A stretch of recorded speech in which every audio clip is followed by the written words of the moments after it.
अमित शाह जी का बेटा जैसा कोई सामाजिक कार्य करेगा या नहीं करेगा। नरेंद्र मोदी जी का हाल ही में आपने एक भाषण सुना होगा जिसके अंदर नरेंद्र मोदी जी बोलते हैं कि हमने इस देश के अंदर जो खेल हैं उससे परिवारवाद को समाप्त कर दिया है।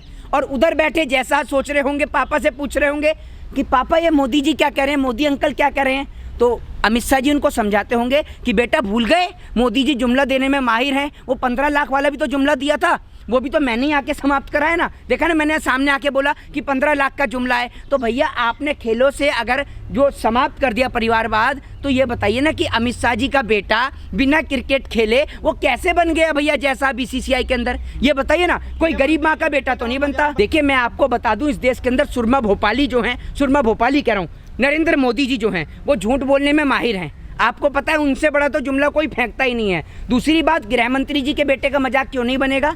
वो गृह मंत्री जी खुद इस देश के लिए एक मजाक हैं, ये मैं आपको बता दूं। वो न्याय की मांग, गृह मंत्री लोगों से कहते हैं कि मैं न्याय दिलाऊंगा। अरे भैया आप कौन सा न्याय दिलाएंगे, आप खुद कौन से दूध के धुले हैं, ये बता दीजिए ना।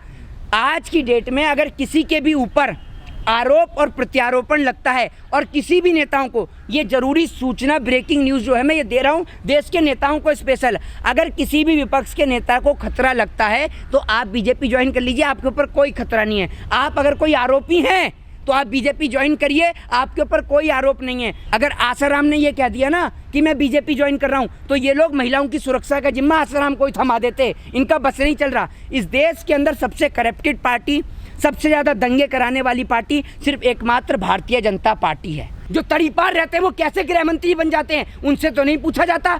और मुंह में गुटखा चबा के आप देश को सीख दे रहे हैं, मुंह में गुटखा चबा के देश को सीख दे रहे हैं।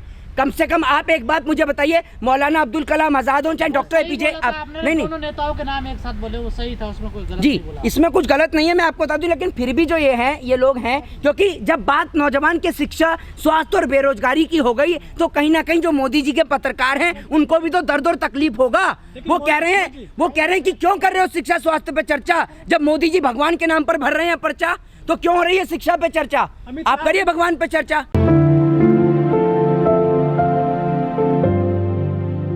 सरकार जो है ना, अभी ये हिंदू और मुस्लिम की जो राजनीति आपको देश के अंदर नजर आ रही है, ये अभी और तेजी से नजर आएगी, ठीक है ना। एक और तो मोहन भागवत जो है और बीजेपी जो है वो वोट बटोरने के लिए मदरसों में जाते भी हैं, ठीक है ना, मस्जिदों में भी जाते हैं, हर जगह जाते हैं। प्रधानमंत्री मोदी शेखों के हाथ भी चूमते हैं। लेकिन दूसरी ओर वोट बटोरने के लिए, सिर्फ वोट की राजनीति के लिए इस देश में हिंदू और मुसलमान को आपस में लड़ाया जाता है। इस देश के अंदर हिंदू और मुस्लिम सिर्फ आपस में चुनाव के लिए लड़ते हैं, ये बात ध्यान रखिएगा। और अभी मैं आपको बता दूं कि अभी सारे आतंकवादी हों, पीएफआई वाले हों, चाहे ये आरएसएस वाले, नहीं आरएसएस वाले तो देशभक्त हैं। जब तक बीजेपी की सरकार है तब तक आरएसएस वाले देशभक्त हैं, बाकी सारे के सारे संगठन जितने भी हैं वो देशद्रोही संगठन हैं। एक बात आप मुझे बताइए, ये सारे आतंकवादी जो हैं ये चुनाव के समय पे ही क्यों पकड़े जाते हैं, चुनाव से पहले या चुनाव के बाद कोई आतंकवादी क्यों नहीं पकड़ा जाता है? इस सवाल का जवाब सरकार दे, सीधे तौर पर दे। दूसरी बात क्या है, ये तमाम मुद्दे इस देश में इसलिए लाए जाते हैं ताकि जो बेटियों के बलात्कार का मुद्दा है उसे छिपा दिया जाए। आप सभी को याद है लखीमपुर के अंदर एक बेटी के साथ बलात्कार हुआ, क्या इंसाफ मिला उसे, क्या कोई बता पाएगा? किसी को भी नहीं पता। इतने सारे पत्रकार हैं, मैं आपसे पूछना चाहता हूँ एक सवाल, इस देश के अंदर सबसे बड़ा मुद्दा कौन सा था अब तक, जब से मोदी जी आए तब से लेकर अब तक इस देश का सबसे बड़ा मुद्दा कौन सा है, जरा बताएं आप। क्योंकि इस देश के अंदर हर दिन एक नया मुद्दा आता है, हर दिन एक नया मुद्दा। अभी एक भाई ने बोला पुलवामा, एक भाई बोले अंकिता का मामला, एक भाई बोले हाथरस का मामला, तो एक भाई बता रहे हैं कि क्या कहते हैं कि जो अभी उत्तराखंड में अंकिता मर्डर केस की। तो मतलब इस देश के अंदर रोज डेली कोई नया मुद्दा होता है, जिस कारण आम जनता के जो मुद्दे हैं, शिक्षा, स्वास्थ्य, बेरोजगारी, महंगाई, ये कहीं ना कहीं दब चुके हैं। हर दिन इस देश में कोई नया मुद्दा, हिंदू मुसलमान का मुद्दा, कहीं बताया जाता है कि मुसलमान ने ये कर दिया, कहीं बताया जाता है मदरसों में ये होता है। मैं आपसे पूछना चाहता हूँ, देश के अंदर मौलाना अब्दुल कलाम आज़ाद कहाँ से पढ़े थे? मदरसे से पढ़कर निकले थे, लेकिन उन्होंने इस देश को क्या दिया? मिसाइल।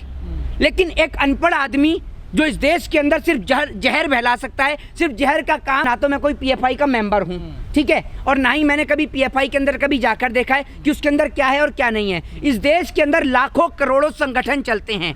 आप किसी संगठन के ऊपर ऐसे आरोप और प्रत्यारोपण लगाए, वो सही नहीं है, क्योंकि हम जानते हैं कि आप इसका इस्तेमाल सिर्फ अपनी चुनावी राजनीति के लिए कर रहे हैं। आप इसका इस्तेमाल सिर्फ वोट बटोरने के लिए कर रहे हैं। आप एक बात मुझे बताइए, आरएसएस आपकी नज़र में, आरएसएस आपकी नज़र में कैसा संगठन है, अच्छा या बुरा, ये बताइए आप मुझे। सामाजिक कार्य कर रहा है वो, समाज के लिए कार्य कर रहा है, राष्ट्रवादी बताते हैं उसको। सामाजिक कार्य कर रहा है, तो क्या आप उम्मीद करेंगी कि आपका भाई सुबह सुबह लट उठाकर सुबह सुबह पहुंचे शाखा करने?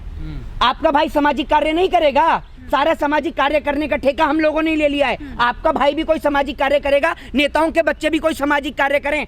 लाखों करोड़ों रुपया सिर्फ चुनावी प्रचार पे खर्च करती है, बाकी ना तो देश के जवान के लिए और ना ही देश के किसान के लिए इनके पास कोई योजना है। अभी आप देख लीजिए, किसान दोबारा से धरना प्रदर्शन करने की लगातार सरकार को चेतावनी दे रहा है, क्योंकि किसान के ऊपर लगे जो तमाम केसेस हैं वो अब तक वापस नहीं हुए। आपने देखा अभी भी किसान जो है कुछ जेल के अंदर पड़े हुए हैं जो आंदोलन के अंदर थे। क्या हम लोग इसी चीज़ पर चर्चा करते रहेंगे? मंदिर और मस्जिद को लेकर, राम मंदिर का एक बड़ा मसला था, राम मंदिर के मसले का समाधान हुआ तो देश के नौजवानों के बीच एक उम्मीद जगी कि अब मंदिर और मस्जिद का मुद्दा इस देश से समाप्त हुआ है, अब बारी हमारी है।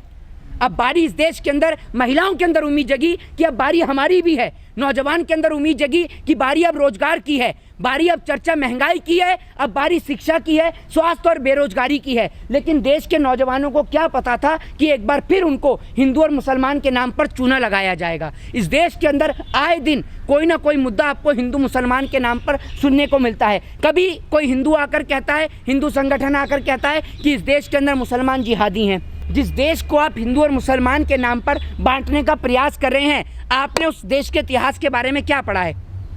मौलाना अब्दुल कलाम आज़ाद इसी देश के मुसलमान थे, ठीक है ना, और उन्होंने इस देश को मिसाइल दी। भारत देश के संविधान निर्माता डॉक्टर भीमराव अंबेडकर ने देश के अंदर रहने वाले तमाम एक एक नागरिक को, एक एक व्यक्ति को समान राइट और समान अधिकार दिए, जिस कारण आज मोहित शर्मा आपके बीच खड़े होकर बोल पा रहे हैं। अगर ये अधिकार, जी, मौलाना अब्दुल कलाम आजाद जी और एपीजे अब्दुल कलाम में फर्क लग रहा है आपको? जी, एपीजे अब्दुल कलाम और मौलाना अब्दुल कलाम आजाद में फर्क लग रहा है आपको? नहीं, कोई फर्क नहीं है। कैसे नहीं है? कोई फर्क नहीं है, दोनों ही इस देश के नागरिक हैं, दोनों ही इस देश के नागरिक हैं। ये बताइए ना आप मुझे, क्या फर्क है? डॉक्टर एपीजे अब्दुल कलाम ने दिया, आपने मौलाना अब्दुल कलाम आजाद कहा है। अरे भाई, मैं आपको एक बात बोल रहा हूँ, सुन लीजिए मेरी बात। आप एक बात मुझे बताइए, डॉक्टर एपीजे अब्दुल कलाम आजाद, ठीक है ना, और मौलाना अब्दुल कलाम लगता है उनके नाम?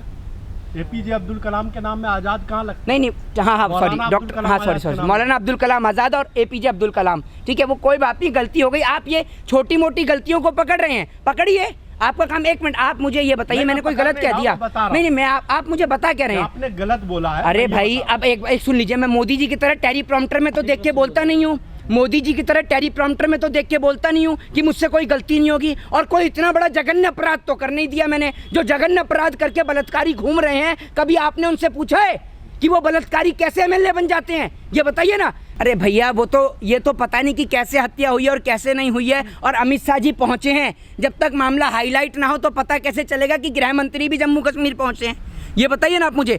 आज से पहले जम्मू कश्मीर पहुंचे थे क्या गृह मंत्री जी? जम्मू गए हैं, कश्मीर भी नहीं, जम्मू का। हाँ, इंटरनेट तो इस देश के अंदर हर जगह का बंद कर देते हैं जहां प्रधानमंत्री और गृह मंत्री पहुंच जाए। यही इस देश का लोकतंत्र है। और आपको पता भी होगा, अभी आपको पता भी होगा कि देश के पत्रकारों से जो है वो मांगा गया था, क्या कहते हैं उसको, जब हिमाचल में मोदी जी की अभी रैली होने वाली थी हाल में, तो उनसे सर्टिफिकेट मांगा गया था, जो कि बाद में मना कर दिया गया, लेकिन पहले उनसे मांगा गया था, मैं आपको बता दूं। तो आप खुद ही सोच लीजिए कि इस देश के अंदर लोकतंत्र बचा ही कहाँ है। देखिए, मैं आपको बता दूं, वजह कुछ नहीं है, सिर्फ वोट बटोरने का काम है। एक और तो हिंदू मुसलमान के दंगे होते हैं, दूसरी और मस्जिदों का दौरा था। दूसरी बात ये, मोहन भागवत कहीं से गृह मंत्री हैं क्या या मुख्यमंत्री हैं? कौन है? Who is this Mohan Bhagavat?